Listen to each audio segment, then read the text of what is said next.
Hello, howdy pushers. Welcome to Live Cardboard 28.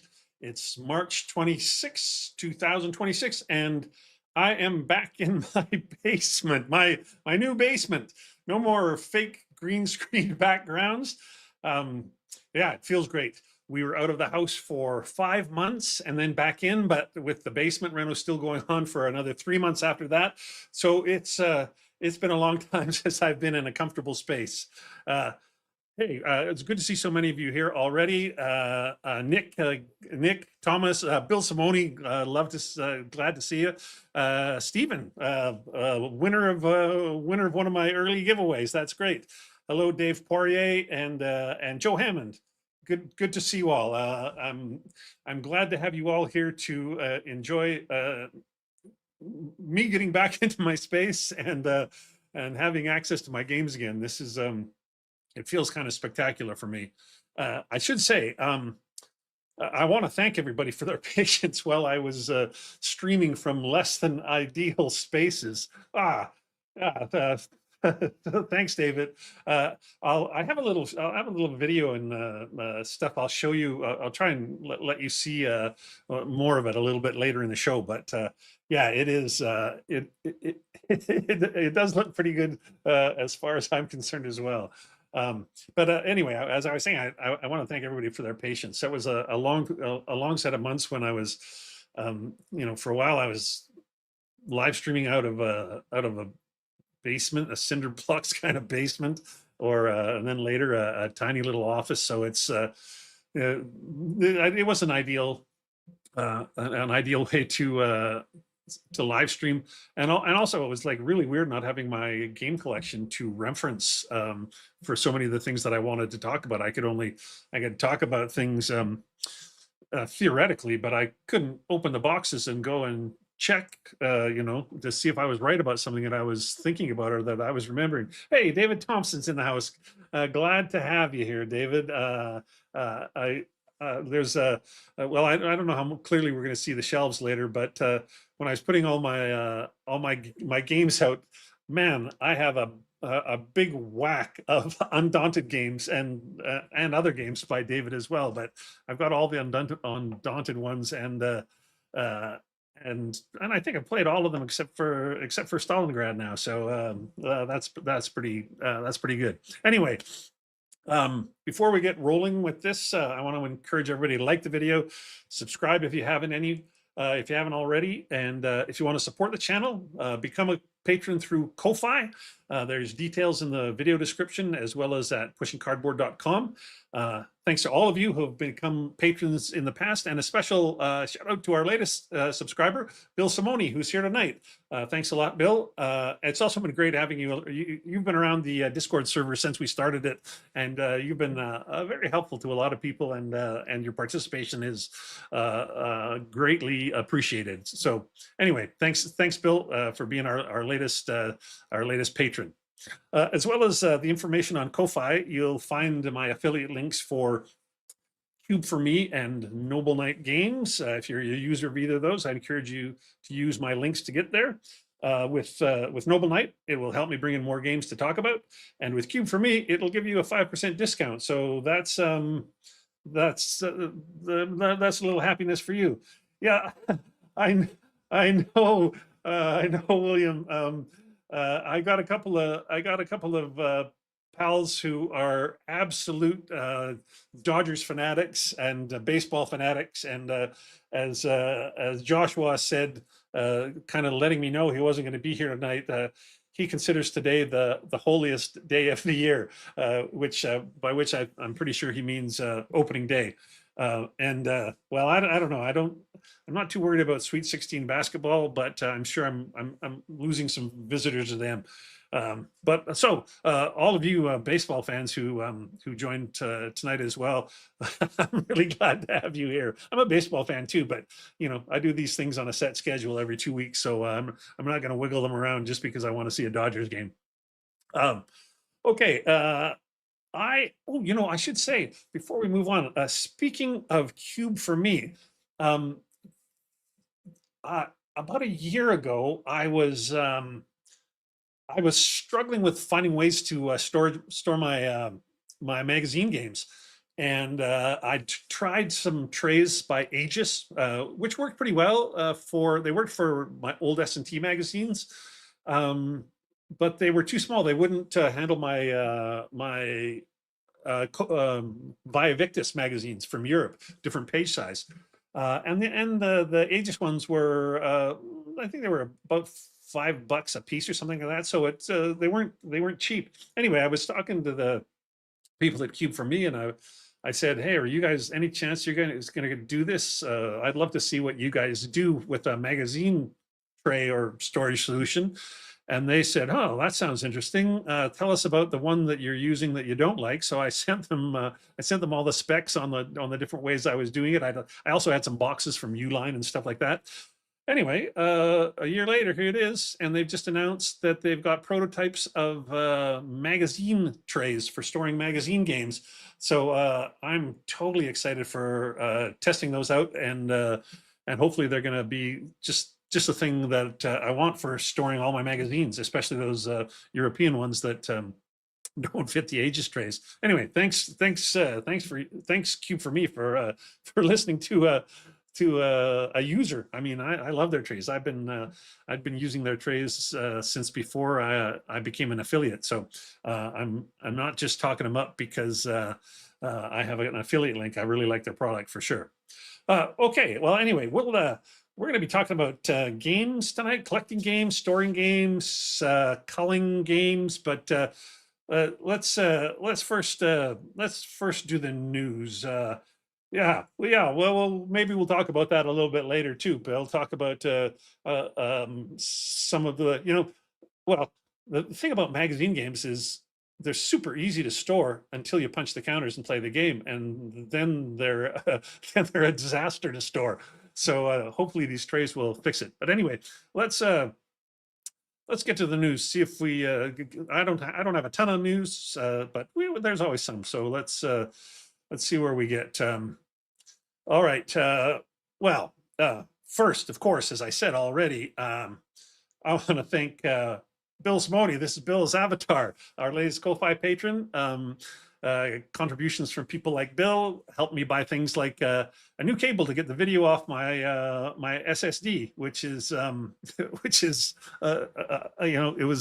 it's a much faster way to for me to process video. So thanks to Bill for that. Oh, well, great. Then, William, you can just post score updates for Dodgers fans if that's the game if that's the game you're watching. In less great news, our buddy Jerry James, the cardboard commander, has ended up in the hospital. Jerry, the cardboard commander, he does his show every Thursday night, not every second Thursday night, but he does it an hour earlier than my starts on my weeks. And on the weeks that I don't go, it's the Compass show, and he goes an hour before them. So he's a great guy.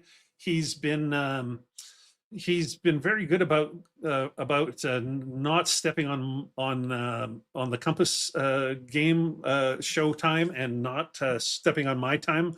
He started it. I've been making videos longer than him and podcasting longer than him, but we started our live streaming just about at exactly the same time.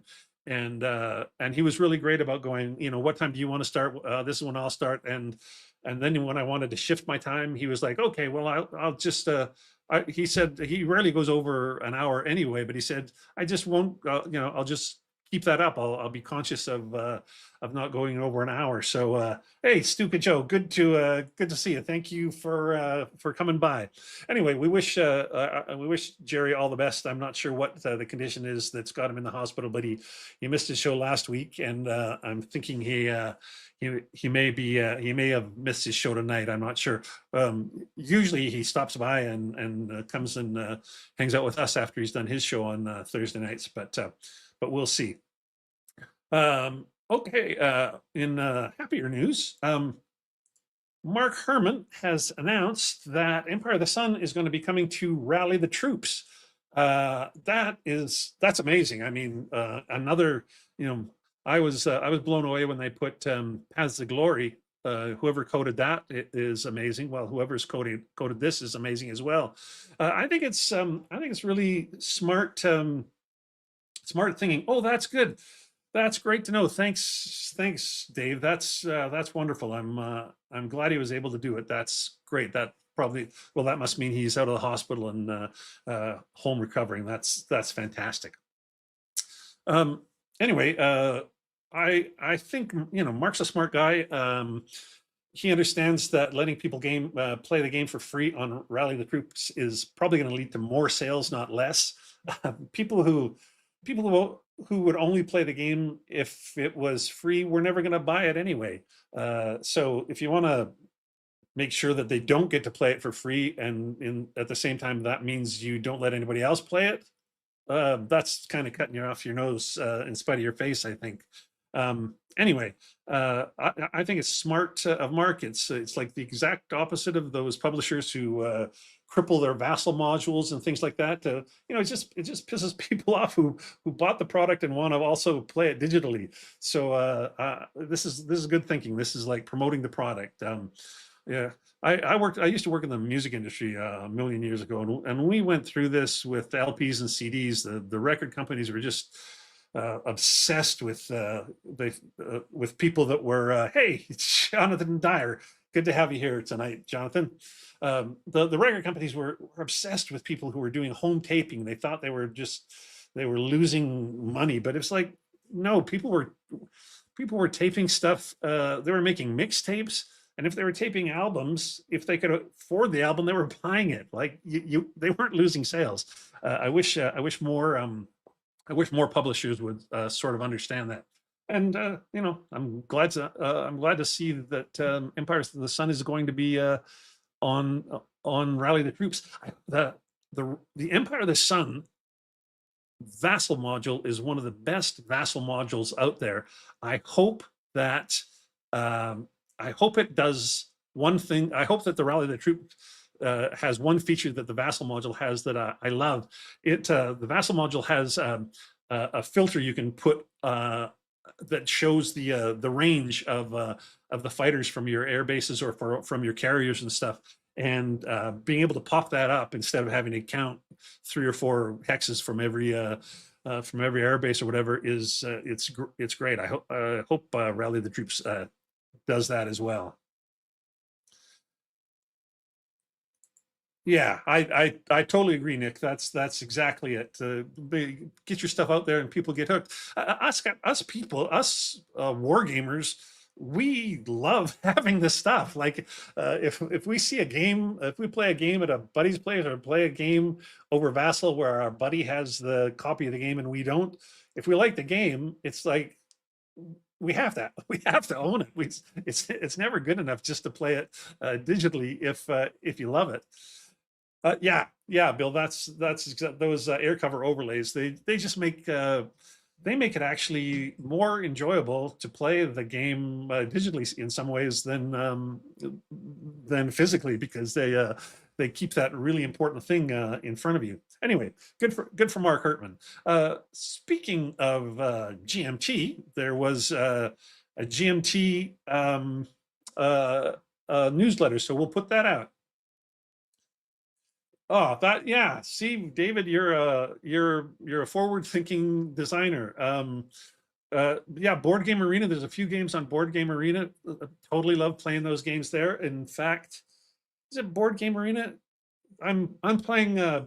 Will Bauer and I are playing Bayonets on Tomahawks at the moment. I think that's on Board Game Arena. Another fantastic game on a completely automated platform. Well, Thomas says, am I the only one not using Vassal?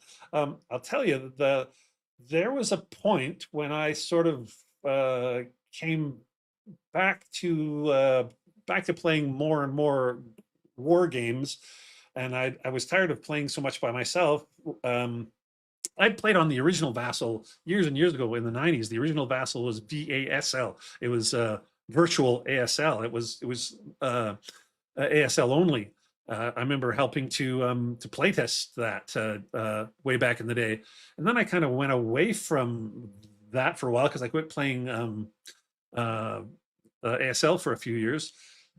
And then when I got back into when I sort of I think it was I was still playing games, but I was late getting to BGG. And when I came to BGG and people started talking about Vassal, when I discovered Vassal, all of a sudden my world just opened up. I was playing up to 15 games by PBM at the same time. I just it was so easy to uh, uh, put a turnout. Just games like the commands and colors games. You can turn around a turn of that in 3 to 5 minutes. It's super quick. Big games take more time, but on the other hand, you're not making the other guy sit and wait for you while you puzzle out your move. You can think about it as long as you like. Vassal PBM literally saved my gaming life. I wouldn't be here. I wouldn't have started the podcast, the website, or this live stream if it wasn't for Vassal. So I'm I'm a giant proponent of Vassal. Okay, GMT news. Well, first thing, there was a big snafu with the reprint of the Men of Iron tri-pack. They accidentally sent the wrong files to the printer. They sent the old files to the printer. So the great thing is they obviously feel like they got a bunch of egg on their face and they feel terrible about it. And they've put together an update kit that they're just shipping out free of charge to anybody who bought the game, the new version via P500. If you bought it on a store shelf, I guess you just need to contact them and they'll probably do the same thing for you. But the question I have, maybe somebody will be able to answer this in the chat. I have the previous printing of it. What I wonder is if there's that many changes that they have a whole bunch of counters and player aids and whatnot to print and send out that accidentally where the old ones actually went out instead of the new ones. Is there that much new stuff in this new printing that I need the new version? I mean, I'm not a huge Man of Iron player anyway, so I probably don't. But when they mentioned how much stuff that they were putting in this update package, I was like, it sounds like they've made a fair number of changes to that game. Speaking of changes, I Napoleon is getting a second edition, not just a second printing. There's lots of errata corrections as usual, player aid corrections, but there's also some new material, some new cards and stuff like that. So in this case, there was no mistakes or anything. It's going to be a second edition, and then there's also going to be an update kit that you can purchase if you're a first edition buyer. I'm so grateful when companies put out update kits because I like to have the most up to date. I want to have the same thing that whoever I'm playing has. I don't want to be one version behind.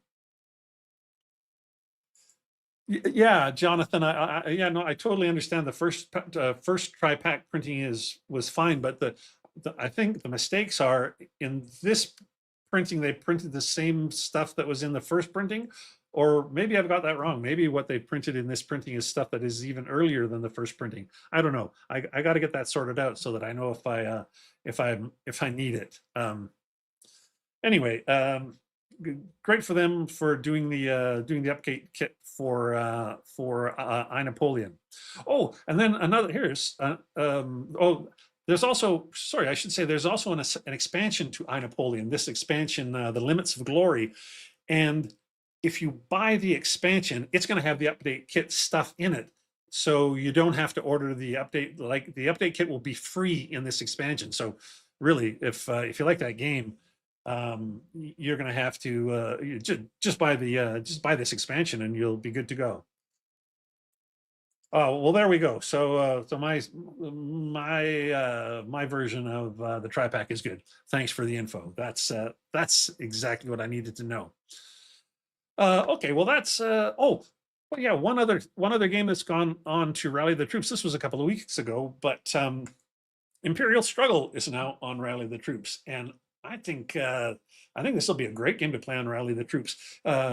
If you've played this game on the table, it's a bit fiddly. There's a ton of stuff that they to track. There's a lot of just tracks and keeping track of a million things. That'll be wonderful done digitally.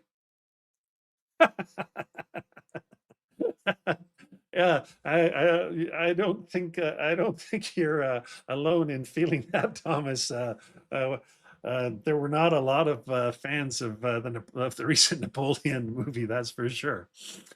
Okay, moving on to just got a couple of new games to talk about that are coming out.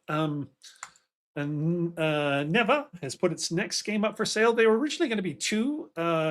This Peking 55 Days of Fury about the Boxer Rebellion. And there was a second one, but they decided the second one isn't ready to go. So they're on their pre-sale. If you go to their website now, you'll find this Peking game as well as an update kit for their Iwo Jima game. I don't know if they're charging for the update kit or sending it out. I don't know what, but I do know that there's this new Peking game and the update kit. And then, David's here tonight. He can tell you all about this, but there's a new Undaunted game, Undaunted 2200 Revolution. And David can correct me if I'm wrong, but I understand that it's a bit of a hybrid between the regular Undaunted games that we've had. Like this one apparently has 15 scenarios, but it also has, I think, four scenario long arcs. So a bit like Undaunted Stalingrad, where one scenario affects the next scenario, affects the next scenario, affects the next scenario. So you get the best of both worlds here. You get all the individual scenarios, but you also get a bit of a campaign game if you were a big fan of Stalingrad. So there you go. Love to see another Undaunted game. I'm a lover of that system, and I can't wait for the next one every time it comes out. And I know, yeah, there we go. Branching campaign, lots of different possible endings. I love that.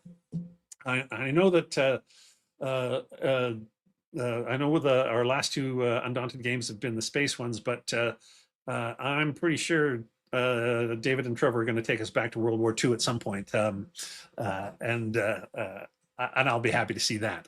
But I do have the first Undaunted space game, so I'll probably be getting this one as well. That's just the way it goes. Yeah, there we go. David's keeping a tight lip on that. Okay, one last thing before we get on to tonight's topic. I always like to talk about games that have come in for me. Oh, there you go. A little good news for Canadian fans of the Undaunted system. There you go. Amazon Canada comes through. Fantastic. Here's I've just got three new things this in the last while. The first one is the latest. My latest Vevictus has come in. This is it's a French magazine. It's all in French. It's crazy. But the game, they always publish an English translation of the rules for the game. The games are great. And I found a place on the web that is going to cost me about $55 a year, where it does, if I just scan the pages, it does optical character recognition and translation. So it will scan the magazine and translate it at the same time. So I'll be able to finally read the strategy articles, which is great because Vevictus has a great reputation for good analysis and strategy. It's not just a house organ for anybody. It's not just pumping out puff pieces. So I look forward to that. And also this game, this month's game is, I'll just show you a little couple of things. It's an area impulse game. So we have an area map, a typical area map. It's what's it called? Storm. Well, it's translated as Storm over Meneom. Um, it's uh, it's a battle in 44 of the Free French attacking a German strong point near Brest at the farthest west tip of France. Anyway, area impulse game, which I always love, and there's the counters. The counters are companies. You see the Free French there, the little green ones in the middle. This thing went on for a couple of weeks, and halfway through, some American units came by and to help out the Free French. So anyway, I look forward to playing that. And then the other two things, just a couple of things that had come in that I'd ordered, and one was La Dare de Dare, the War to End All Wars. This is I think a Hexasim game, but that on World War One. But GMT carries Hexasim stuff, and so I bought my copy from GMT. $50. It felt like a good price for a game. I've certainly been paying a lot more than that for games for the last few years, and I've heard good things about this game, so I look forward to it. And then a pre-order came through, the latest from the Library of Napoleonic Battles. Um, yeah, well, I might talk about this series later. I keep buying games in the series, even though I have yet to play a single one of them. So it's a bit it's a bit crazy. I really shouldn't. I, I don't know. Um, I have a feeling I'm going to like it. I got a lot of friends who like it. But I don't know. I think I have like four of these now. I better get one to the table and make sure that I like it before I play anymore. Okay, well, that's it for the news and what's new on the table. Let's talk about collections. No giant slideshow tonight. I've got a short video to show you, sort of about getting about my new space here and getting my collection back on the shelves.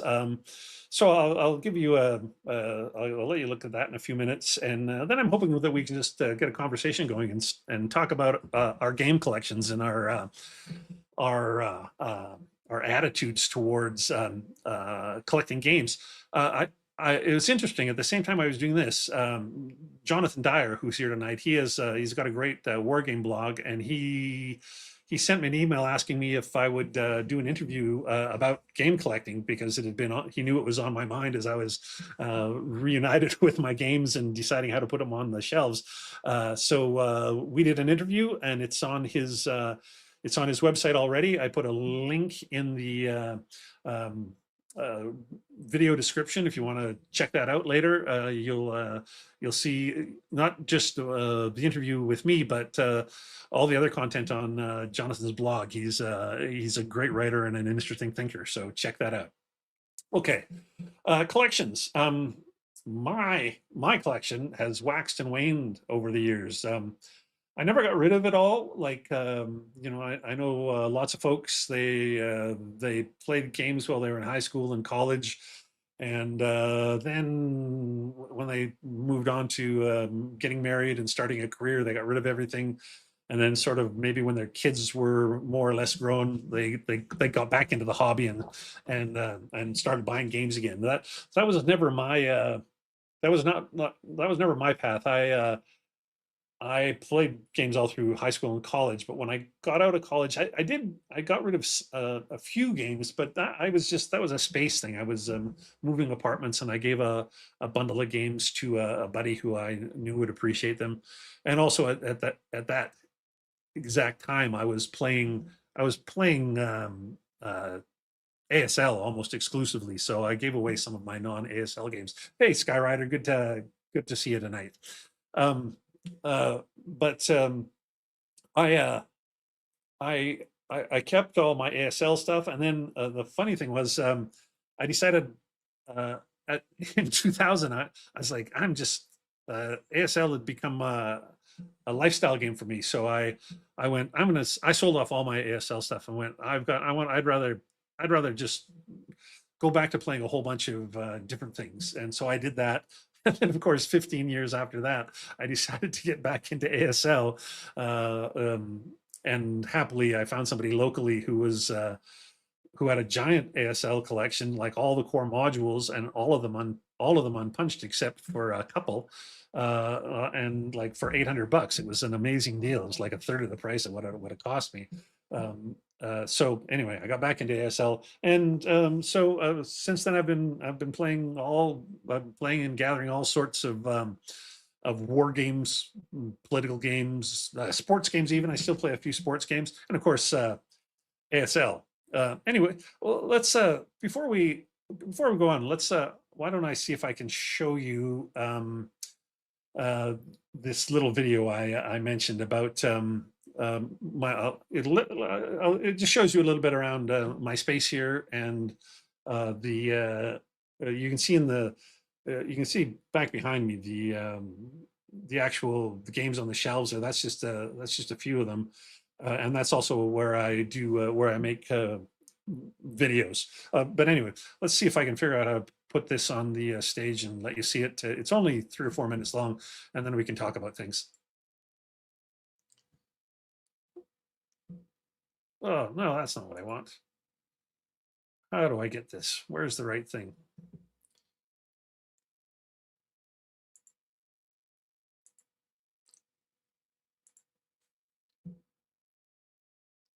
No, no, that is not it.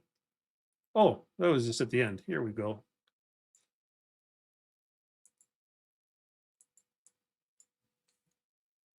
Hopefully that's working for you. Let's start here.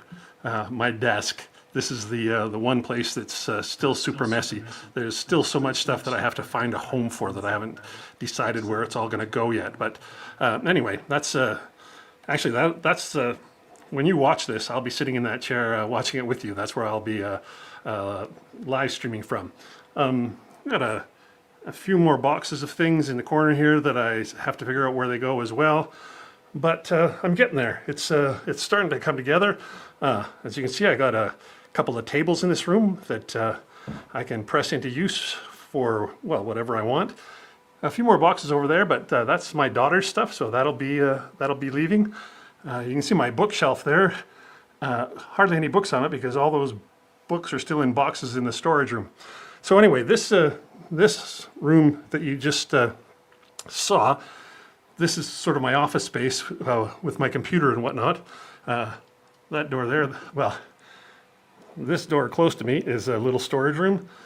This one's a bathroom, which is new to the basement, which is very handy. And here's the new game room and storage room. So you can see I have a cupboard here, and so far in here I have things like my empty trays and stuff like that, various odds and ends. Oh, a few vinyl records down at the bottom. Got to figure out where they go. But mostly, it's one big wall of games. There's a big table in the middle, and this is where I shoot a lot of the video stuff. You can see up at the top there, a different camera for my so I can get a top-down view of what's on the table. There's a couple of my lights in storage. Oh, this is, I wonder if you can see that. See how much white guck is on that one. That was it was in this room when the ceiling, when the water was coming through the ceiling, so it was getting soaked. But the light's all fine there. Another cabinet. That one's got sound gear and lighting gear in it. And then over in the corner, we got the furnace room and another storage room. That old storage room on the right, that used to be my office. So I went from a small room at the end of the basement to now having the whole basement. So there you go. Here's one last look at my desk, my command center. And I'll tag on, I did a little thing, a little stop motion thing as I was putting the games out. I'll tack that on the end of this, and give you a little something extra to look at.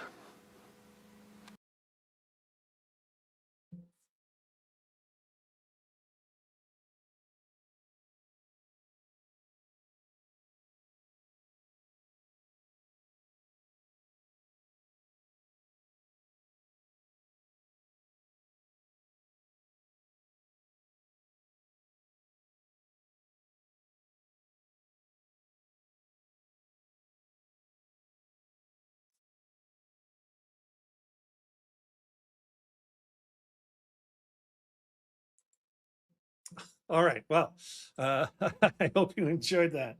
Uh, yeah. Oh, thanks, David. That last chunk, that was just something. The sort of stop motion thing. I took a shot. I took one frame after every box that I unpacked. So that's you can see how many. That was, I don't know, 50 frames or something. There was a lot of boxes there. No doubt about that. Anyway, so that's my new space. I think it's all. I've got much more space now. I was in that other room. That's where the collection was before, and that's where I did a lot of the videoing. But this room I'm in now is this is all new. I've got a much bigger space to put out my computer and my do the live streaming from, and also this is where I will record my audio podcast from as well. So yeah, it's a much bigger space for me, more room, and fresh carpet and fresh paint and all that kind of stuff. So I'm feeling pretty good. Anyway, okay, well let's talk about let's go back to talking about collections. I've never really been a collector or a completist, other than I suppose the first 15 years of ASL, like 1985 to 2000. Uh, it was like I was buying just like everything that was available. There was some third party stuff then. There was like Backblast, which was the magazine that the MMP guys put out before they took over ASL. There was a couple other Kinetic Energy, a couple other companies, Heat of Battle. But then when I quit ASL and came back 15 years later, there'd been this giant explosion of third-party producers. There's just like no way that you could, unless you were Scrooge McDuck, there's no way you could be an ASL completist anymore. There was just too much stuff, and that actually turned out to be great because I felt the fact that there was no way I could be a completist took any thought that I might have had of wanting to be a completist out of my mind. It was just like, well, this is just clearly not possible, and I'm not going to worry about it. And the good thing about that was that I took that feeling over to the rest of my rest of my gaming. I don't have every coin game. I don't have every Levian campaign game. Well, I do have every Blind Swords game. I'll say that. But yeah, well, there you go. Yeah, I have. Brian, that's totally true. I have been hooked by Blind Swords. I bought every Blind Swords game, and I I think I've bought every um, every Mike Ranella area impulse game that's a two-player game. I think I own all of them, or all of them except one, because I'm just such a big fan of area impulse games, and I have all of course, the Avalon Hill area impulse games as well. So there's a couple of things that I've been hooked on that I just can't say no, and there's also things that I feel like I will probably get hooked on once I play them. I have this bad feeling that once I start playing GCACW, I'm going to get hooked on that. Hey, Christophe de Klerk from Belgium, good to see you. Oh yeah, I think a lot of people are exactly in your boat. Yeah, there's Stephen, same thing. Uh, there's people who are total collectors of OCS, but I think now more and more BCS is the one that's kind of grabbing people. But also like the Simonech Zach Bond stuff, the XX40 series. there's a ton of people have all those. I've got a bunch of those, and I really like them. But I don't have all of them. I don't have like Ukraine, Stalingrad. I don't have as much of the East Front stuff, and that's maybe. Wow, Mike, if that's if that's actually you, I don't know. I was just talking about how much I like micro area impulse games, so that's good timing. But in terms of Simonich, my favorite game by him is the U.S. Civil War. So as well as his Zokbon games, that's one. I mean, we get hooked on designers, right? Like Mike Ranella, who's here tonight. I'm totally hooked on his area impulse games, and in fact, right now I just finished playing one of the ones he published through ATO magazine. It was The Legend Begins, maybe something like that. And now me and my partner who lives like way out, and here I am in Western Canada. Going back to how much I enjoy Vassal, he's just on the outskirts of Washington D.C. We've just started the next one of those Civil War ones that the Michael Ranella published in ATO magazine way back when. And when we first got together, we were playing some of Mike Ranella's area impulse stuff from that he published through Revolution. Um, I the only bad thing about Mike Ranella and uh, area impulse games is he's had fantastic success with his solo systems, first with the Stalingrad and then Manila, and now Berlin. I think I'm not a solo gamer, but those have sold like hotcakes for him and Revolution. And I despair of him ever making another two-player game. And I played so many of his two-player games. I want him to keep doing it. So take that, Mike.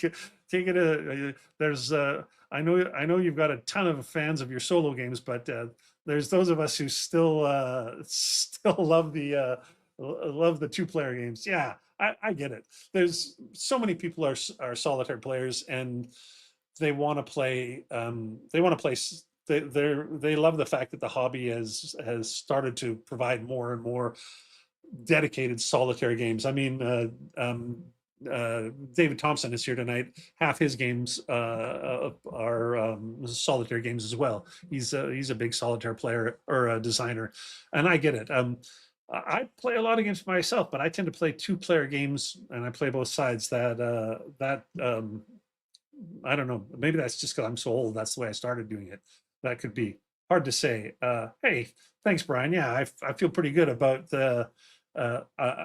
recovering from the flood. I'm sad to hear that you were decimated by a flood as well. It's man, games and floods are not a good combination. I was lucky in terms of I only like had out of all the games, and they were right in the line of the water, but I lost 8, and then maybe a dozen magazine games that I think I'm going to be able to. I think that they're going to be playable. I've dried them out. I just haven't looked at them. Uh, yeah, I totally agree, Joe. Mike's found a spot that everybody's like, yes. Obviously there was a pent up desire for the solo area impulse system. So anyway, I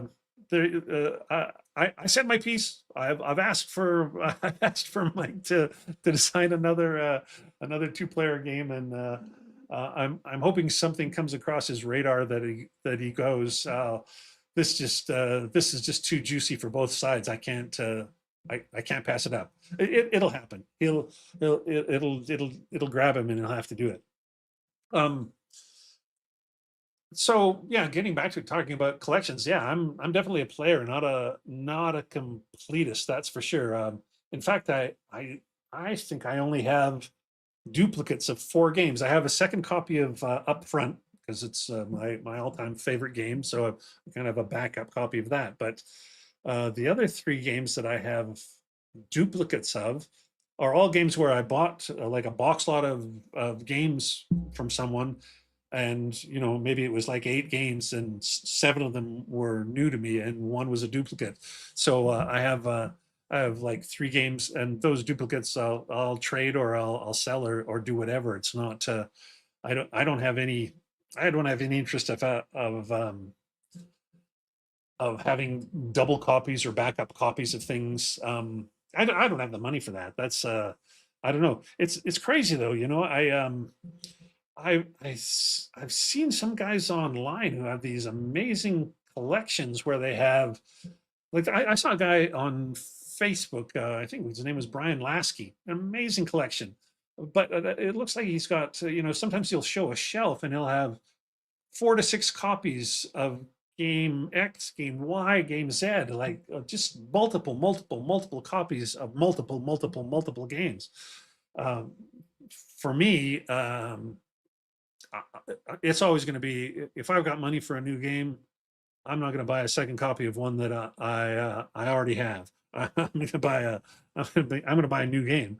I'm always interested in a new game. I mean, part of me, I'm always wanting to play games, uh, but my interest in games is always, right from the very beginning, was I'm fascinated by how they work.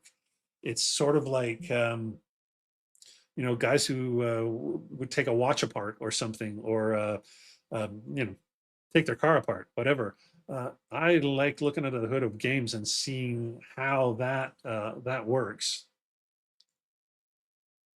Yeah, I think I'm a little bit like that, Bill. Not with ASL, of course, but if I get into a series, if I really like it, like Blind Swords, I definitely buy each one as they come out. And it's funny you bring up GCACW. I think I have about 5 of those, and I haven't played it yet. But I'll say this, and I told Jonathan this in the interview. The thing about GCACW is, I first, somebody was selling off a collection, and I got like 2 or 3 of them unpunched for like $50 a piece. It was a super great deal. But I've also been buying them every time MMP reprints one or makes a new one. I buy it, even though I haven't played it. But the thing is, MMP reprints things so slowly that you buy it the at the pre-order price, it sells out in under a year, and then the price skyrockets. It was like some of these GCACW games are worth $300. So my feeling is, I'm going to play some GCACW this year, and if I like it, well, I've bought all these games at a good price. And if I don't like it, it's going to be so easy to get my money back out of that system, and then some. So that's a case where I buy it. I've been buying some games, even though I'm not sure that I'm going to like them. Yeah, well, that's definitely it. Like, if we talk about the things that constrain our collections, right? Um, it's shelf space, or sometimes I remember a couple weeks ago, last live stream, I talked a lot with a fellow who, for him, it was table space. He can only, whoops, he's only got his table for where he gets to play. It's got to be a 1 mapper or less. He can't fit a 2 mapper on his table. So that constrains his collection right there. He can only buy games that fit on his table. It's no use buying bigger games. And of course, money constrains all of us. There's no doubt about that. And then, sometimes you might have a spouse who's like, we got to put a limit on this. I don't know. Maybe nobody has that. But I, you hear these things all the time, guys saying that they're smuggling smuggling games in when the wife's not home and stuff like that. I don't have that problem. My wife, well, she wants me to just not outgrow those shelves, but other than that, she's totally fine. Uh, yeah, that's the thing. I don't have Battle Above the Clouds either, and I'd love it, but no, $800 is not for me either. But but on the other hand, like I said, I have a couple of those GCA CW games where they're not $800, but they're 300 or they're 450 if I decided to get rid of them. It's a no lose deal. Yeah, exactly. Buy them all before they sell out, and if you like them, great, you've got them at a good price. You don't have to pay that aftermarket price. And if you don't like them, you're going to make a bundle. Yeah, I wonder about that. It definitely feels like it takes MMP longer to do it. But I think the thing with GMT is they don't put like it feels like their games aren't it feels like they have a variable priority. Like some games they try to never go out of print. They're very quick to reprint Empire of the Sun or a game like that. But other games, it takes forever for them to reprint. That it feels like MMP. Like it's it's bewildering how often they've let the Commands and Colors base game, for example, go out of print, and people can't get into that system without it. It's kind of crazy. Well, yeah, there you go. You know, if what you're hinting at there is it came down to the way for the games and you picked the games, I think that's an interesting and good choice. I don't know, maybe not, but I definitely know people who, or I've talked to people who they have a lot of stress in their life because their significant other doesn't support their hobby as robustly as mine does. My wife's got her own hobbies, and I support her with those, so that's good. Yeah, John, this is exactly it. Sorry, I clicked on the wrong thing. Yeah. But spot on. Well, there you go. It was you picked the games? Brian picked the games over the way. Good. I'm glad to know those that people like you exist. John is using space as his constrainer, and I think that's probably like money and space are the main things, right? And even you can, if you buy a lot of games like I do secondhand, you can really make your dollar stretch really easily. It's not money doesn't have to be a huge constraint unless you're buying it needing to buy all the newest games. Then that's a little tougher. But space, like if you've got a limit on space, that's a hard limit.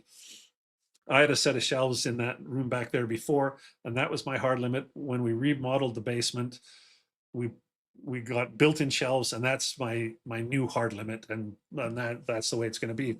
And I'm comfortable with that. It's like um, I've got if you watch that video I put up earlier, I've got some space in that. I've got some space on those shelves. I've got, I think, I was telling Jonathan earlier, 695 games is the number of is the number of my collection, and like that, that's more than enough games for me anyway. And I'm still gonna get I'm still gonna fill those shelves some more.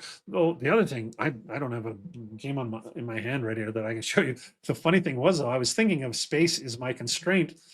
A lot of those games on those shelves, they're not upright, they're on their edge, so you're seeing the box top, not the box side on the shelf. Because I went, well, these shelves are 18 inches deep. I've got nothing but space in behind. It would be much more efficient if I put them on their edges, and then you know, they only take that much shelf height instead of that much shelf height. Yeah, the old math, right? So there we go. Um, well, yeah, your guitar collection is much bigger than mine, but that's what that door right there, that little room. There's three guitars in there. So yes, I have.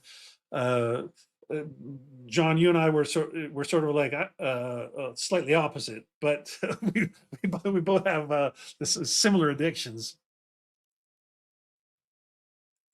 That's well, that's funny. I don't have that problem. Maybe for the same reason as you, Thomas. My wife is just not. She's not a gamer. She's not interested in games. I shouldn't overstate that. We play Scrabble 3 times a week. Like she likes Scrabble, uh, and I've got her to play like what she doesn't like is a lot of rules. She likes something that's straightforward. So, you know, we could play we played dominoes 3 times a week for months, uh, but she's not interested in I thought, oh, she's really into politics. That's something she's always been a big, she's a political junkie. I thought I picked up a copy of Watergate, cool, really cool game, and then I looked at and it's just like, she's just not gonna, she's not gonna have the interest to get through all these rules to get what this game what this game has to offer, which is too bad because I think she'd like it if she could get over that hump. But you know, we all everybody's different. You just gotta like people, let people like what they like, and go along with it. And because the flip side of that is you can hope that they like you for what you like, and leave you alone for what you like. Yeah, there you go.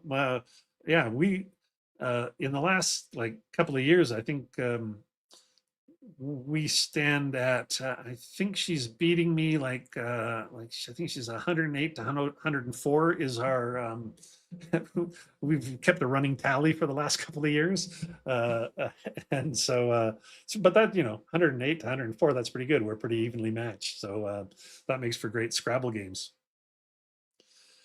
Yeah, I think Bill, that's I think I dodged that bullet because the room I'm in used to be my daughter's bedroom, and now she's moved out. She's in her own apartment, and we were we were we're at that age where we were, well, do we move out of here, buy a new house, downsize, or do we renovate? And we went the renovate route. I don't know. That's kind of, I didn't totally, I didn't know which way that was going to go when I had that discussion with my wife. But on top of that, when we decided to renovate, and then the flood happened down here, and my daughter had to move out, and then we decided to renovate down here, and my wife said, "And you can just use that basement space as your office space, and do your podcasting and recording down there." I was just I was blown away. It was like, I've never had a man cave before. I'd never asked for one. That had never been my thing. And my wife just sort of said, without saying the word man cave, she basically said, "Take the space, have it, and do it." So I kind of got lucky. Um, oh well, that's fantastic, Joe. Um, I'm envious. Although I do have a friend. There's another couple that we hang out with a lot, and the wife in that couple, she loves to play games, and I've told her about votes for women, and she's totally interested. So I may end up just uh, playing things like votes for women, or I got a couple other games that I think my friend would like Nicaea. She's my friend is an ex-Catholic, but uh, her PhDs in medieval history.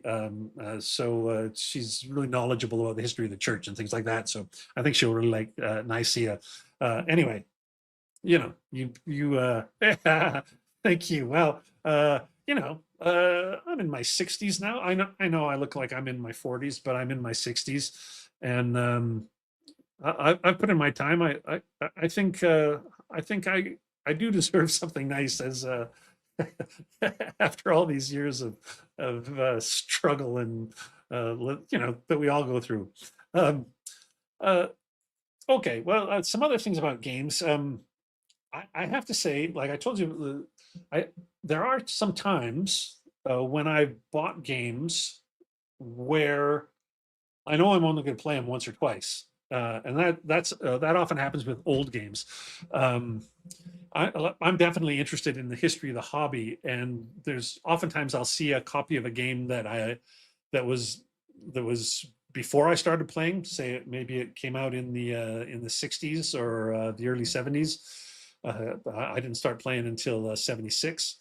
Um, or maybe it came out in the 70s or 80s or 90s, and I just missed it for whatever reason. But I know something about the game. I've heard about the game, and I know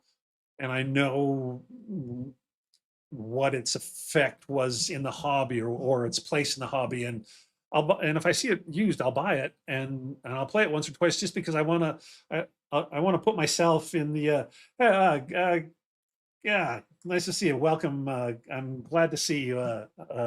Yeah, we all have games that we never play. Anyway, I buy these games and I play them once or twice. I try to put myself in the point of view of, like, okay, so this is 1972. Uh, Panzerblitz has just come out, but that's the only point of reference, and this is another tact. Like, I try to put myself in the headspace of what it was like to play an older game when it first came out. And then um, I also, kind of evaluate it and go, is this still a viable game? And um, I find that I have a much higher tolerance for old games than a lot of other people. I'm really happy to play games from the 70s and 80s. No doubt about that. I've often I often flip flop back and forth between new games and old games. And for those of you that listen to the podcast, I've often done features on old games rather than strictly keeping it to new games, because it just interests me. I don't mind old maps. In fact, I often like old maps more than new maps. Old maps maybe aren't as colorful, but they're often way more functional. A lot of times, to my taste, a lot of new maps just have too damn much art that goes outside the lines and makes me not understand what the hex is all about. So that's the curmudgeon in me. But uh, give me one of those old one of those old Redmond Simonson maps where the whole hex, if it's woods, the whole hex is green. If it's mountains, the whole hex is brown. I don't mind that at all. A lot of people talk about immersion. They like these really intricate maps because it immerses them in the game. I've never I've I've never found that the maps or the counters help with my immersion at all. All my immersion happens in my imagination, much like reading a novel or something like that. Oh, that's interesting. I love sports games as well, Nick. I've my history with hockey games, NFL football games, baseball games, and basketball games, even golf games. Uh, I've played a million of them over the years, for sure. Yeah, that's Bill. That's exactly true. The early blind sword maps are hard to play on. I mean, they're beautiful to look at, and we all miss the artist. But the new blind swords maps are actually easier. They're easier to play on. They're more clean. the early ones, they got a little better because they at least they started putting like little numbers on to let you know what the elevations were and stuff like that. But the new maps, they are definitely a bit, I don't want to say duller, but they're not as, but it is duller, not as pejorative, but duller is in like, the early maps were so um, vibrant, and the new maps are just a little bit more subdued, and they are easier to play on, no doubt about it. Yeah, that's true. The games from the 70s and 80s didn't have videos when they came out. I mean, there's videos of them now, I guess, if you wanted it, but uh, uh, for us older guys, we were reading those old rule books, and we were learning from those old rule books, that people now complain about. But we learned the game, and we didn't have. And if we had a question about the rules, we had to send it in an envelope and wait a few months for it to come back. So, sometimes you just had to decide what you thought the rule meant and go like that. Yeah, I totally agree, Jonathan. I also think, two other people that I think get the exact right balance are a couple of guys who are designers and graphic designers. Simonich Maps, I think, are fantastic, and same thing with Kim Kanger. If you know any of his games from, he publishes mostly with Legion War games, and his maps are quite vibrant, much more vibrant than a Simonich map, but totally totally functional, totally easy to understand. There's no problems with the Kim Kanger map. He does just like Simonich. He does the maps and counters as well. It's all nice. Yeah, I mean, John, I think, not just I mean, the Buka maps. They're all mounted. They're all beautiful. I shouldn't say all mounted, but 90% of them are mounted. They're all like all the components in those Buka games are pretty amazing. I mean, even often the player aid cards are mounted like a mounted map. They're kind of fantastic. Yeah, I totally agree with this. Nick says, leave the artistic expression to the cards and the peripheral elements. I agree. I want I want form over function. I want them both. Sorry, I want function over form. But if I have to pick one, I'll pick function every time. I want to play the goddamn game, right? Yes, Terry Leeds maps are fantastic. Terry Leeds maps could make me want to buy a game that I didn't otherwise want to buy. I can't think of an example, but he did well. He did uh, um, Buchanan's Liberty to Death map, but he also did. Buchanan had another game with Compass, Campaigns of 1777 or something like that. Also a Terry Leeds map, just beautiful, absolutely fantastic. And I think Terry Leeds also did the map for Imperial Struggle, which is just gorgeous and just like a perfect example of form and function melding together. Um, Absolutely. I I don't know if I hate that map as much as you do, uh, um, Perigee. But there's a lot going on in that map. The thing I'll say about that game is, there's a few things of the rules of that game that I'm still not clear on, and I got a bit of fighting my way through to feel like I'm actually playing that thing correctly. I tried to play it at a convention last fall, and the four of us, we gave it our all for about 4 or 5 hours, and then we just went, we're not. There's a couple of things that we're just not getting over the hump, and we can't decide on. So yeah, that's absolutely true. The point about counter gutters, now we can print farther out to the edge of the counters much more comfortably and not worry about misalignment, misregistration, and cutting off the edges. And plus, the resolution on those counters are better, right? The we're getting some really fine resolution. But just like the maps, some some designers are putting just just because they can, they're putting way too much on counters. There's some counters that are just so busy that you don't know what to look at. There's too much there's too much color, there's too many numbers, there's too many letters. It's like you need a counter needs to be something that actually I can see what I need from 4 or 5 feet away. Like I don't I don't want to have to like reach over, pick up the counter, stare at it to try and pick out the information I need. Um, and sometimes it's just there's just too much color. There's just too much going on, and it's all about the same size. There's a lot of counters that have multiple bits of information on it, but the main stuff is big, and the stuff that's not as constantly necessary is smaller. There's way to do it, but there's some games I like where I hate the counters and I still like the game.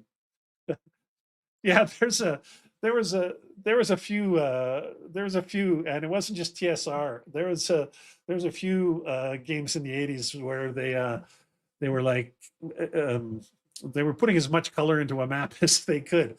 The thing about the map, my feeling about maps is always like I want the counters to stand out from the map, right? Like the map should be the thing that's slightly recessed, and then the counters pop out on that. That's it. That's it. Yeah. Well, see, I feel the same way. Sometimes I see the map on BGG, or I see the map on the back of a box, and it's like, I have to. I've got to see how so the map can make me interested in the game. It's not just the beauty of the map, but something about the map can make me interested in, well, how are they going to do that? And then, bam, I'm in. Yeah, that's that's absolutely true.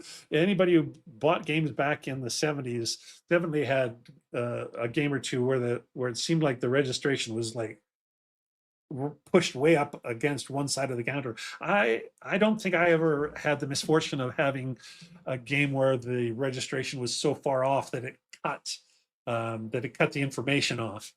But definitely, I have had a lot of games where the information was not centered on the counter. That's for sure.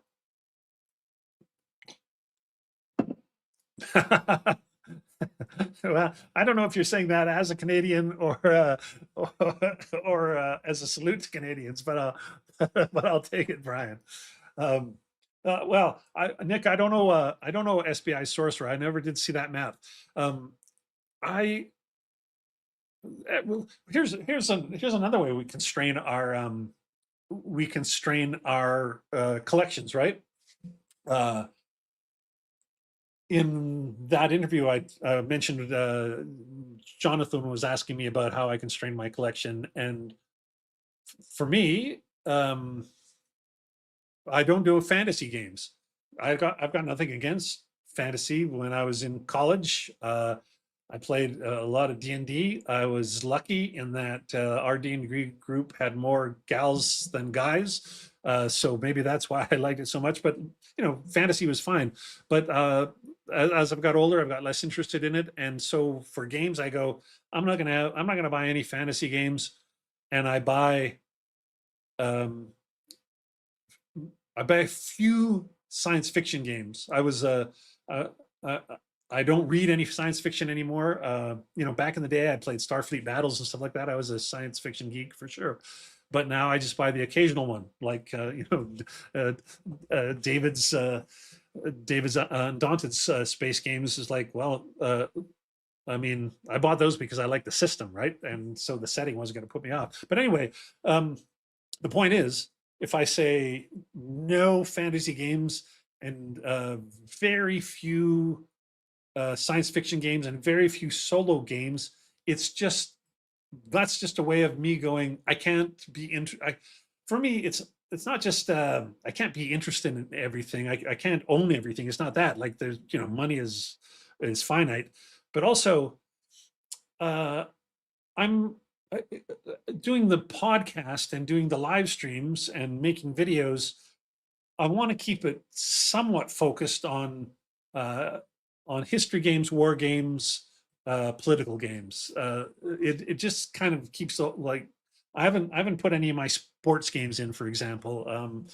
It just that way of focusing things. It also then I don't have to worry about trying to keep up on the latest sci-fi game or the latest fantasy game either. Yeah, but here's one. Like, if I was gonna if I was gonna buy a fantasy game, I think Burning Banners is the it would be the place I started. And oh, I should uh, highlight that Hell's Highway. There was actually I think that's the worst all-time game for where they were. They seem to be so concerned about the size of the gutters. The information on the Hills Highway from Victor Games, the information on those counters takes up maybe 40% of the counter. Like there's more real estate given to the gutters, and even then they're misaligned. I remember talking to John Butterfield about that, and he said that there was a horrible mistake made, and it was just never corrected. The good news, of course, is John is redoing Hell's Highway, and it's going to come up out from New England Simulations whenever it comes out, but it's going to have bigger counters and it's 30 some years since he designed that game. He said, I'm not just going to do the game. I'm just not going to just republish it. I've learned a lot.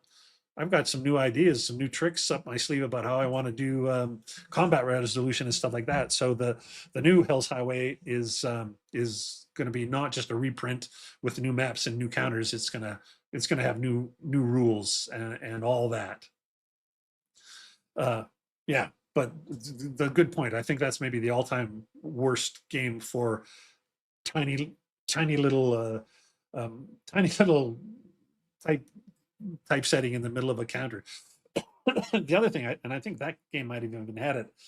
There was quite a few games in the '90s that I remember where they had black black typeface on a red background, like, and I'm talking like a blood red background, just like you cannot read black on red from across the table, like nobody can. You'd have to have Superman vision or something.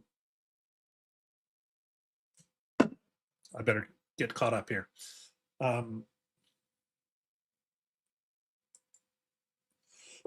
excuse me. Yeah, that's the thing. We all have our favorite designers, right? And uh, and uh, and as somebody pointed out, maybe it was Jonathan himself.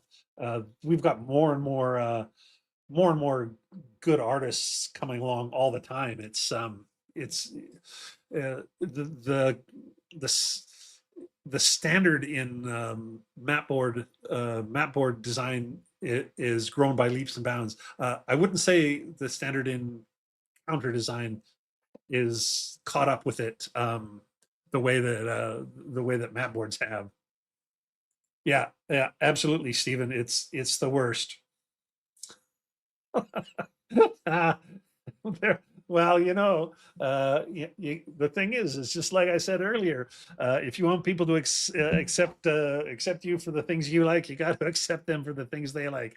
That's you know, that's a good rule to live by. It's also the kind of the one rule that seems that seems to be in every religion. So I think it's the one thing everybody can agree on around the world. Anyway, yeah, so definitely some topics or some settings constrain my collection. Also, even though I'm a big World War II gamer, I'm not an East Front heavy metal head like a lot of people are. I mean, I like East Front tactical games, but I I don't buy a ton of East Front operational games. I've got a few, but I don't kind of get jazzed about that the way I get jazzed about a Normandy game or really jazzed about a North Africa game or an Italy game. So it all all those little things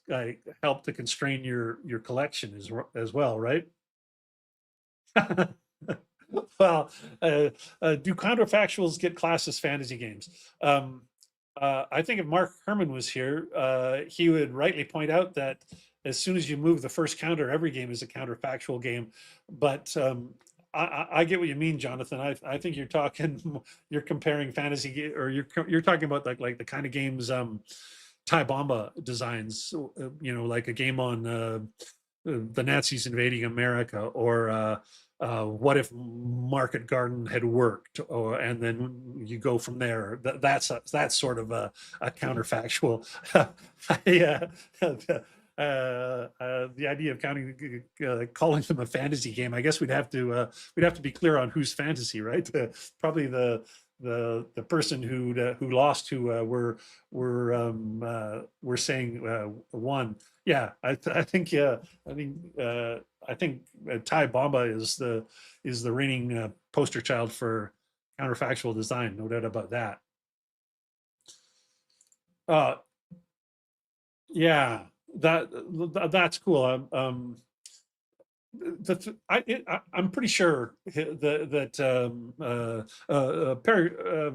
Per G says that he's seen photos of the new Hell's Highway game, and it's going to look great, like all NES stuff. Um, and he thinks it's going to be a good game, and I have no doubt about that. I trust John Butterfield all day. I think it's going to be a bit of a pricey game, because NES games are a bit pricey, but the component quality of any New England simulation games is great as well. So I think we're going to get our money's worth when we get that game, and it could be like, I've got a couple of Market Garden games that I really like. I like Mike Rinella's Monty's Gamble game. I played that one a bunch of times, and I like Simonich's Holland 44 game. But I'm sure that the new Butterfield game will is going to interest me as much as those two, for sure. Yeah, they're definitely two different genres. I I think maybe Jonathan was maybe making a little fun of Ty there a bit. Maybe hard to say. Um, we'll see. Um, I I'm totally interested in seeing a BCS Market Garden game, but a new Goss is just. Goss is a step too far for me. Um, I uh, I don't like to admit it, but I'm seriously wondering if my days of playing monster games is coming to an end, or if my or or even games that are just like, like, a 50-page rule book has never put me off, but uh, and it still wouldn't be, depending on who the designer is. But I don't know, there's some systems where I go, like, and Goss is one of them, where I go, I think this is just going to be uh, the the juice isn't going to be worth the squeeze, I guess. That's what I'm trying to say. Goss feels like it's going to be that for me. Hey, thanks, Brian. I'm glad to have the support, and I'm glad to have my studio, but my new improved studio, not just back, but back and better. So that feels good. Yeah, yeah. Like Goss, like I've got here's a series where I didn't buy everything, because I bought one. I bought one. I have one OCS game. That's it, and I haven't played it yet. And that's one where, even though it's MMP, I haven't bought a whole bunch of others thinking I'm going to love it. I bought one. I'm going to try it, and I sort of expect I'm not going to love it. I sort of expect it's going to be not my thing, in the way that in terms of BCS, I've only played sort of half a scenario of Blazing Chariots so far, but I think I'm going to love BCS. But OCS, I don't know. Maybe I'm not. Maybe I'm wrong. If anybody follows the podcast, the guys who do the We Intend to Move on Your Works, the Civil War podcast, Stuart Gorman Olson, maybe is his name, Stuart something. Anyway, he's a guy who likes smaller games, less complicated games. I mean, he doesn't shy away from bigger games, but that's kind of his ballpark. Well, he tried OCS for the first time last year, and he just became an instant convert. He's like, he totally loves OCS. So I don't know. Maybe I'll get into it. Maybe once I play my one game, Burma. Burma is the only OCS game I have. Maybe once I play that, I'll be hooked, because definitely OCS has a lot of fans. I gotta say, I hope I'm not hooked, right? Like, when there's a giant series like that and the games are expensive and out of print, and you haven't played it, and you play it, you kind of hope you don't like it, because you don't want to feel like you want to go down that rabbit hole. Yeah, it's like there's people who avoid ASL not because they think they won't like it, but because they're worried they will, and and it's a valid worry, absolutely. What about what is everybody else's what is everybody else what constrains your collection, or does it have constraints? I think another thing that can constrain your collection is just like being really discriminating and going, I want to know a lot about a game before I buy it. I want to be sure that I'm going to like it, that sort of thing. That's a way to constrain a collection. Or also, there's a lot of folks now that really only like series games, so they're only going to buy BCS and Blind Swords, say, or they're only going to buy GCACW and something else. That just they don't want to spend their time learning more and more series of or rule books. I was watching a YouTuber the other day. He said he only buys series games now. He can't be bothered to learn the rules of a one-off. That's No, man, I cannot do that. I think when I think of the games that I'd miss if I'd never have Bayonet and Tomahawks if I only bought series games, and Bayonet and Tomahawks is one of the best games I've played in the last 10 years. um uh Atlantic Chase didn't, now there's going to be Pacific Chase, but it started off as a single game. I'm If I didn't buy that game because it wasn't part of a series, I would feel like a complete idiot. Well, that's interesting. So OCS is good at two-player solo, because I mean, I do get a fair bit of that in along with my opposed vassal play. So that's interesting to know. Now you're well, actually, maybe OCS would actually be good if the turns are really long with I go you go. Those are perfect games for vassal PBM, because you don't have to wait for the other guy at all. Yeah, that's absolutely true, Perigi. It like the 70s were a golden age, 70s, 80s were a golden age of wargaming, but we're back in another golden age. We're spoiled for choice, and it's not like we're just drenched in uh in a torrent of games that are mediocre, but there's always really good there's always really good games out there. There's definitely games that are good that I've missed, that we've all missed. We don't get all of them. That's just the way it is. Yeah, discriminating about or not discriminating about buying, John, but brutal about moving things on. That's good. If space is your problem, then if you play a game two or three times and decide you're never going to buy it again or play it again, moving it on is great. I wish I was better at it. I'm getting better at it, and I will say I don't get a lot of games from publishers, but I get the occasional game as a review copy. And if I get a review copy and I go, I like this, but I'm probably not going to play it again much. Uh, I think it's wrong to sell it. I don't think selling something I got for free to promote, I don't know, it doesn't feel good morally to me. So I plan to use those games as giveaways here on the channel and on the podcast because somebody else might as well try it out and see if they like it as well. Uh, uh, a lot of scenarios in a single box. Wow. I've got ASL for you. I've, I've easily got, I don't know, 1,500 ASL scenarios. That's probably an understatement. That's crazy.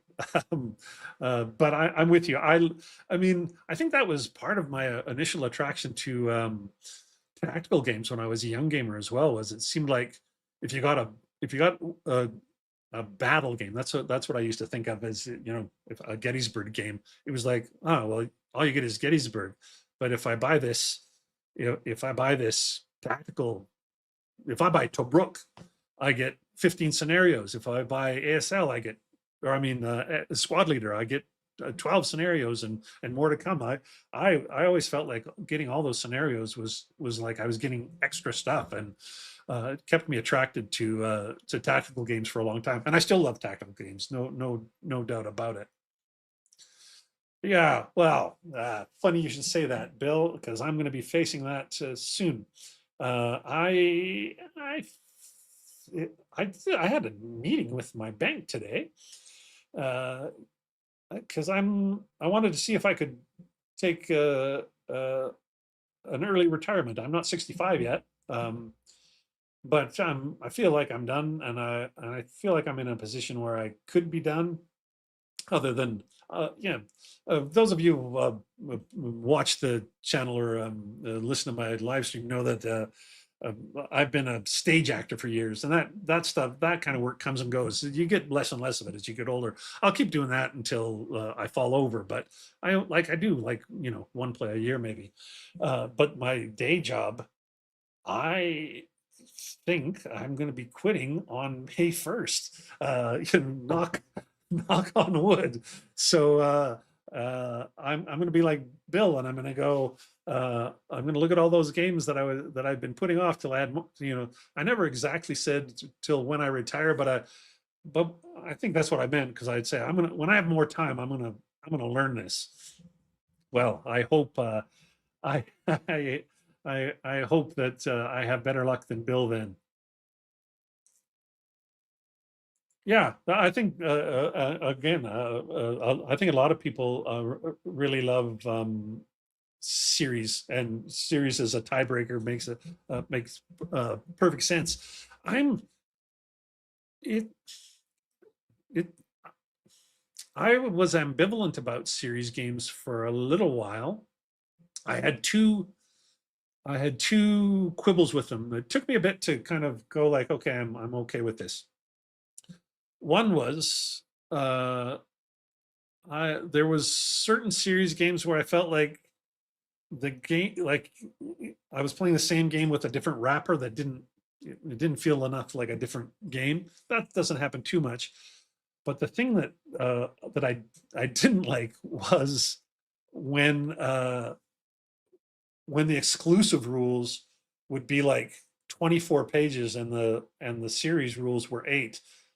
I just thought, well, Jesus, just put the whole rules in a rule book. This is this is crazy.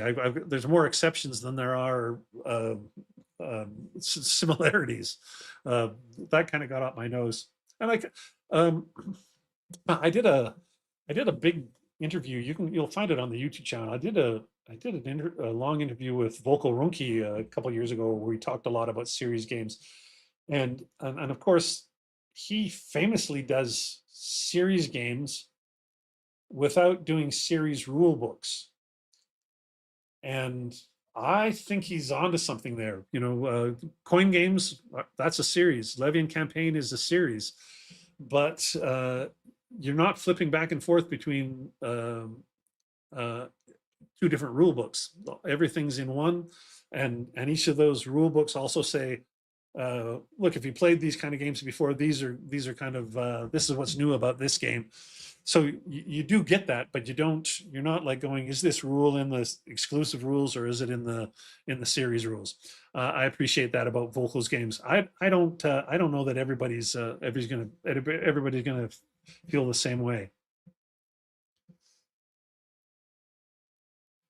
Yeah, Mike, I totally agree, and especially about the truly global market. And I'm excited about the way that that works both ways. Like over the last few years, a, a, we've seen not just a bunch of European publishers, which is really interesting. I've been a big supporter and promoter of the stuff coming out of Spain, Italy, Germany, England, but also Japanese games. A ton of Japan's had a thriving hobby and for decades, and getting a ton of those games translated and sold by MMP and Revolution in particular, but other companies. That's been great. But now I'm hearing we're going to start. VUCA just said they've got a game coming from they're translating from a Chinese publisher. That's fantastic. If we're not just putting our English games out into the world, but taking the world's games and bringing it to us, like that's fantastic. Like that's like taking we're in this golden age of games published in English, and we're adding on an extra golden age on top of that of stuff that we're bringing in from other cultures and other points of view. And I think it really will be other points of view. There's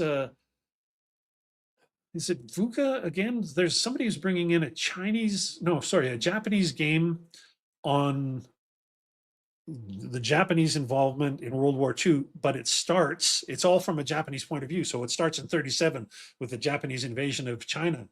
It looks at things that we're used to looking at Pacific games, and they start with Pearl Harbor, which is there's a valid way to look at it, but it's not the only way to look at it. And I'm totally excited to look at games from another perspective.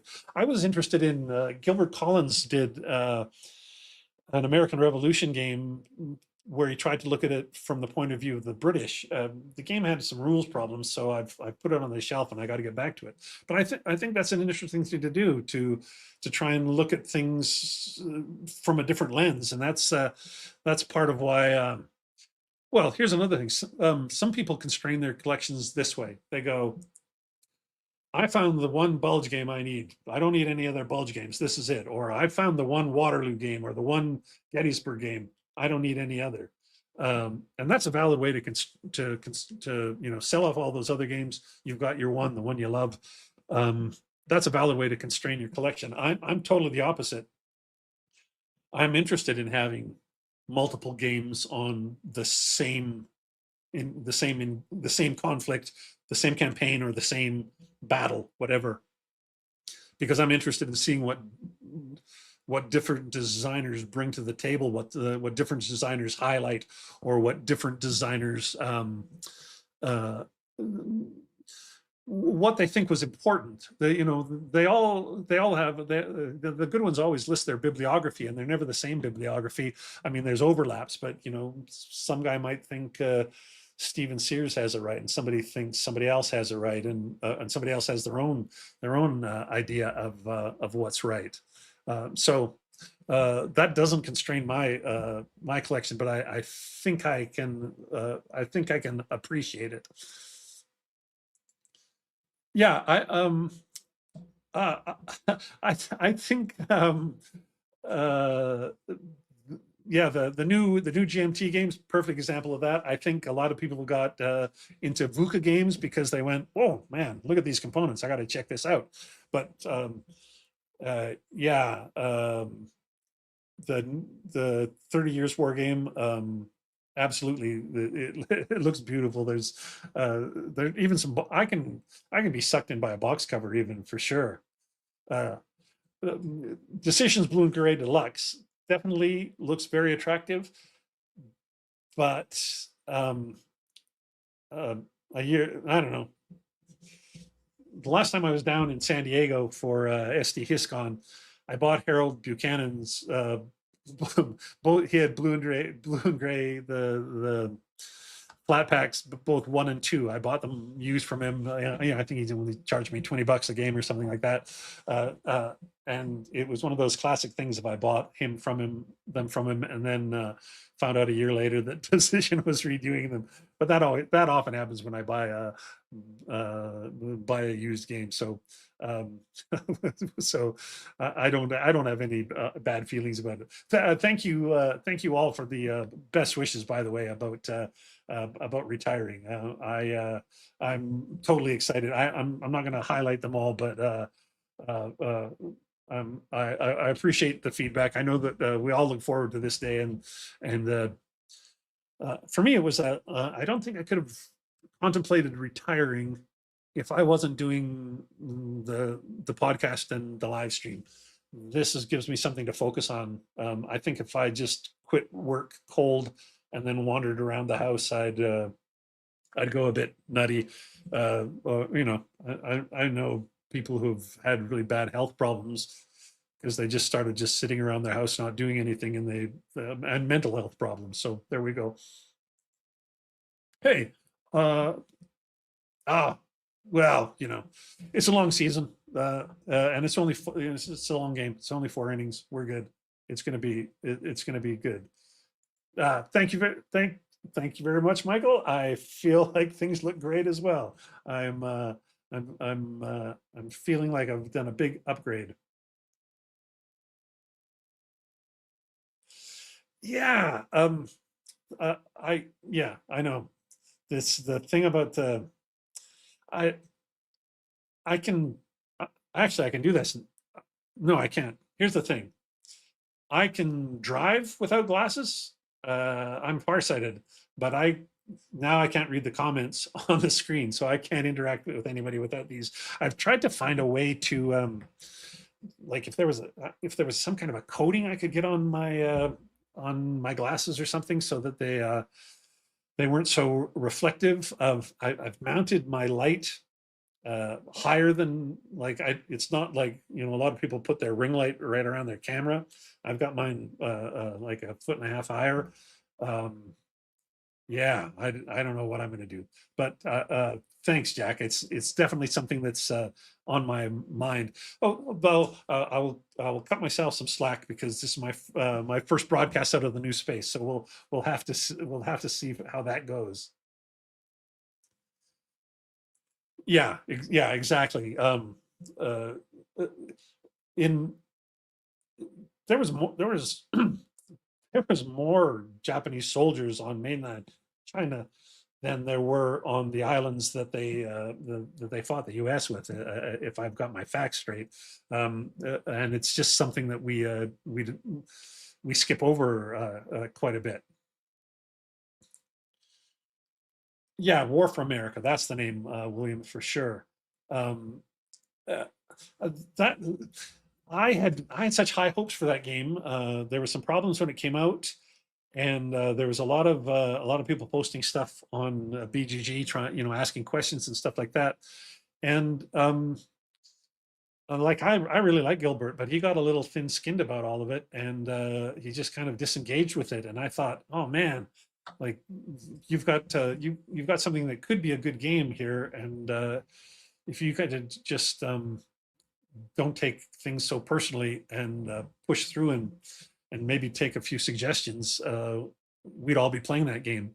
But it just kind of got shelved. I mean, I shelved my copy. I thought I'm just going to wait till there's like an upgrade to the rules or something, and I haven't paid attention. Maybe there's been fixes to that game that I've missed, and I can go back to it because the map is gorgeous, and I really want to play it. Well, I hope to get my podcast schedule back up. I mean, my podcast schedule, I've been doing it over 4 years now, and I average 13 episodes a year. I'm kind of happy with that. I do more of these live shows, but the podcasts, the podcasts generally either have a big interview in them, or they have like two or three dives into games where I look at a game, explain how it works, or look at two games on the same subject and talk about how they both work and how they're different. Um, uh, it is a two-map game. I'll answer for William. Yeah, it's a big two-map. It's it's a big kind of glorious looking two-map game. Um, and I don't know who the artist is. I'm not going to look it up, but it's really good looking. It could even be Terry Leeds for all I know. Um, but I haven't looked at it for a while yet. Oh, well, thanks. Uh, that interview with JT Webster was fantastic. I've always been an air combat fan, especially World War One. He's a World War Two designer mostly, of course, but that was one of those. And this happens to me all the time. I all the time. I learn stuff when I interview people, but I felt in interviewing JD Webster about air combat, and he's like an ex an ex pilot, he's a guy that uh, flew like even F-16s, right? He's like the here's a guy that his day job he was like a reflection of his hobby, and his so I can't think of anybody more knowledgeable to talk to about designing air war games than JD Webster.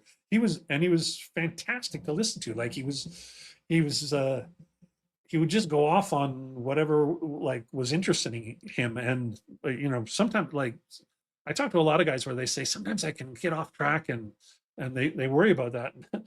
I always say like, man, lots of time that's where the gravy is. Like what it's where you start where a guest starts talking about something that really interests them is often the same place that the audience is really interested. I've never really regretted anybody going off on a digression, that's for sure. Yeah, yeah, that's exactly it. And yet, for some reason, William, we we game the Soviet Union eating up the Wehrmacht, but we don't often game China eating up the Japanese Imperial Army the same way. But maybe that's going to change. Maybe we're going to start to see more games about that conflict. Certainly, I have to like tip my hat to ASL. ASL, they added the Chinese as one of the nationalities way back in the 90s. Same time, pretty much within a couple of years of when they added the Japanese. So there's been a scenario set in China for 30 years now on that game for sure. Oh, there you go. Thanks for looking up, Jonathan. So Newt Grimmets. I'm not familiar with his name.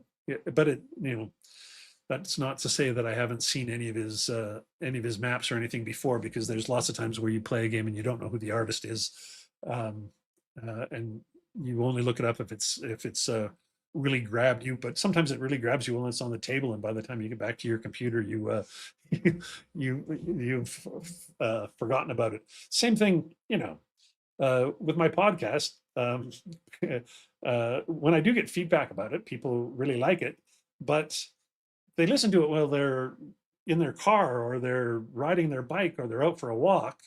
And even if they'd like to leave a comment or a rating on Apple Music or Spotify, or if they'd like to respond to something on the website, by the time they get home and back in their house, they've totally forgot about whatever they were listening to, whatever podcast they were listening to while they were out running around town or doing their exercise or whatever. And they probably listened to two or three different podcasts in a row. It's really it's kind of a funny thing. It's a hard thing to get people to interact with your podcast, your audio podcast, because the great thing about podcasts is you can listen to them while you're doing something else. They're not like a video where you guys can interact live as the thing's happening as you're watching it. It's a whole different thing. But yeah, I'm not complaining.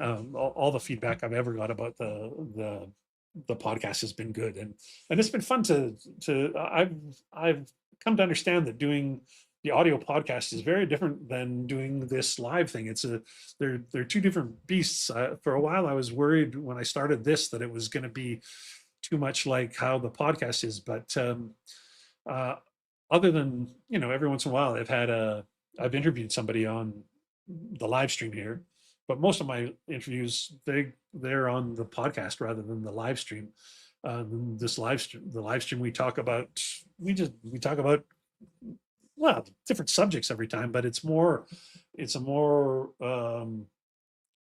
contemporary. It's more simultaneous, right? It's like uh, I say something, you say something back, and there's a lot of that give and take. That doesn't happen with the podcast. The podcast is more of a formal presentation of an interview and or a big deep dive into a game. So the way that they're completely structured differently has made me quit worrying about one overlapping the other. The only thing that overlaps is I announce the same news items, not 100%, but quite a bit of the same news goes out on the podcast that goes out on the live stream. But that's okay. Everybody, uh, when I first started doing the podcast, I did a bunch of news, and then I thought, oh, maybe people aren't into this. I'll maybe I won't do this. And then I did get some feedback saying, "Hey, why did you quit doing that? I listened to your podcast to find out about new games." So I so I went back to doing it. Yeah, that's absolutely shooting the shit is a good name for it. We start out with a topic, we see how far it goes, and then we see where we end up. And I think everybody's pretty comfortable with that, and I'm totally comfortable with that.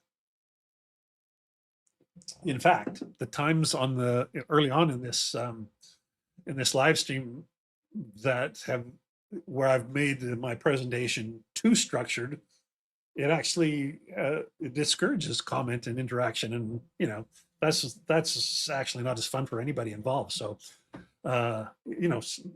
sometimes I have like 30 or 40 slides, but it's still loose enough to for us all to talk to one another. The slides aren't sort of something that makes the audience feel like they can't talk about what's on the screen.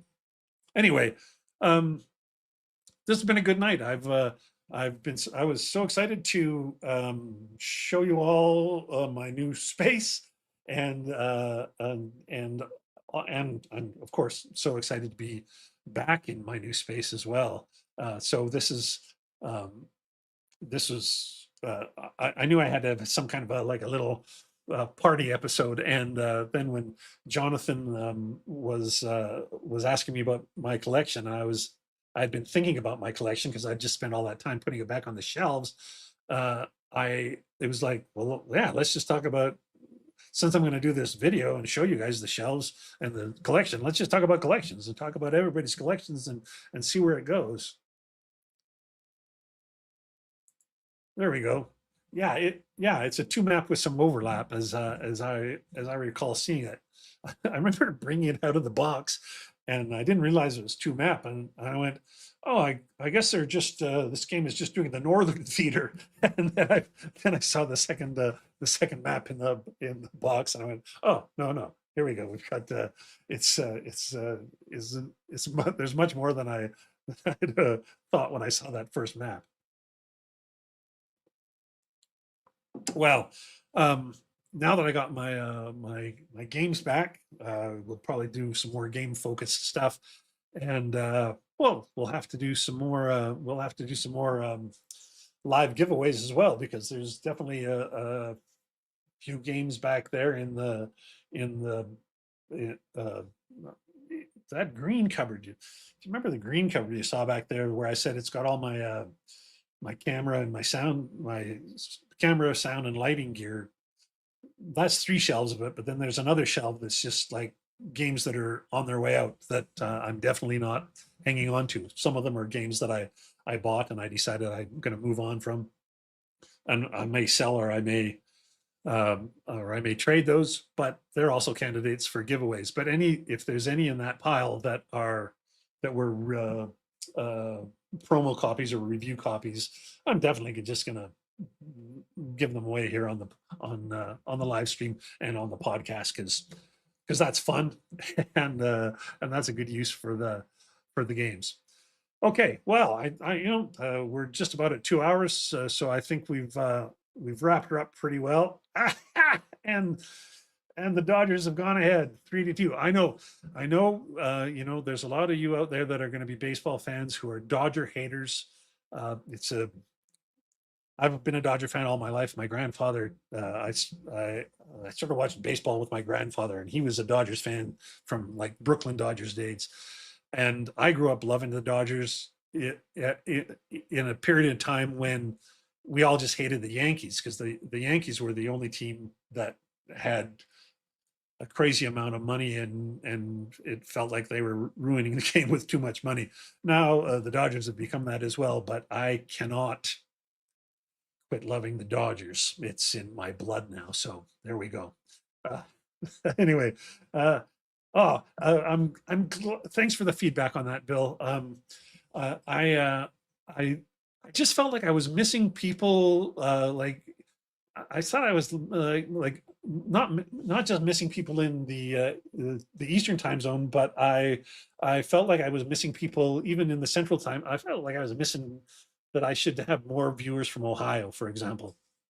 So that's why I wanted to move it up an hour and make it a little easier for those guys. Hey, Michael, thanks so much for stopping by.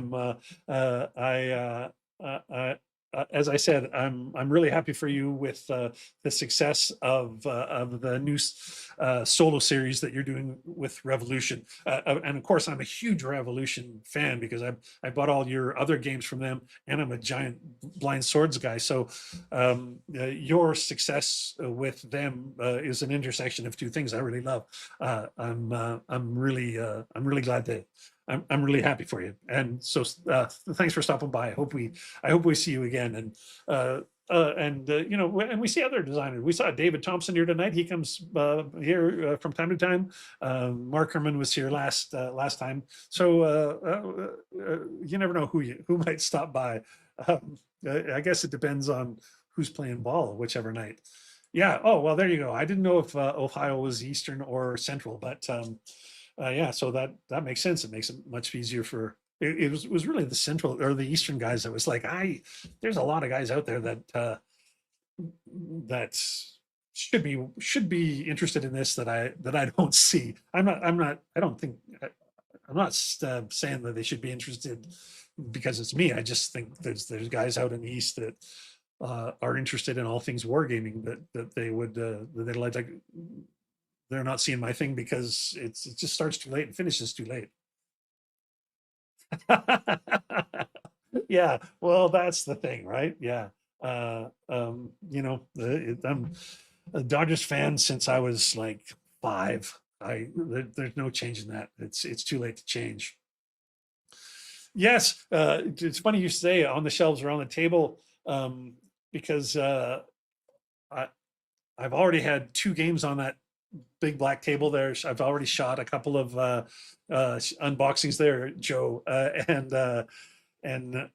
then the game that you can just see just behind me there, Neither King Nor God. I'm going to get that on the table and kind of and learn it next. That's the next thing I want to sort of teach myself and see how it goes. So yes, the game collection is getting back to where it ought to be, on the table and in front of people.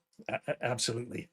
And it was kind of fun to show the space off tonight. I have to say, Joe, I was a bit inspired by watching your videos, and the one we did together was like many of yours, where we see a bit of your space while you do your videos, and it's like, yeah, I like Joe's space. That's great.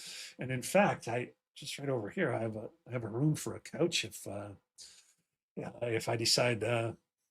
If I decide I want to get one, Stuga Joe's space looks very cozy.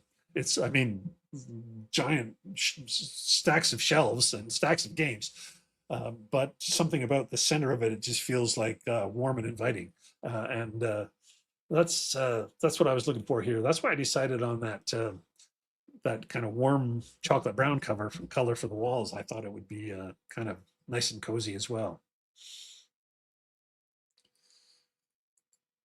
Yeah, exactly. Of course, I know my Ontario pals are out there in the Eastern time zone as well.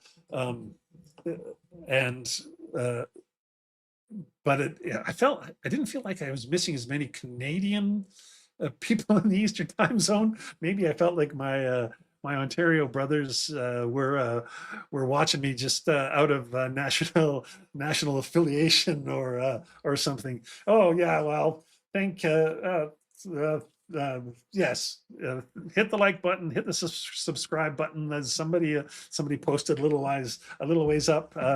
Let's make these things go as far as they can. Okay, well, I should wrap it up. It's been over 2 hours. Thanks everybody for a great night and a great welcome back into the space. And we'll see you again in 2 weeks with I don't know what the topic will be, but I'll let you know ahead of time so that you can make come up with some questions or some comments before we hit the air. All right. See you all. And drop by the Discord sometime. You'll run into Bill Simoni. You'll run into Jonathan Dwyer. You'll run into Wolf Dog. They're all there quite often. So yeah, come by, come see us.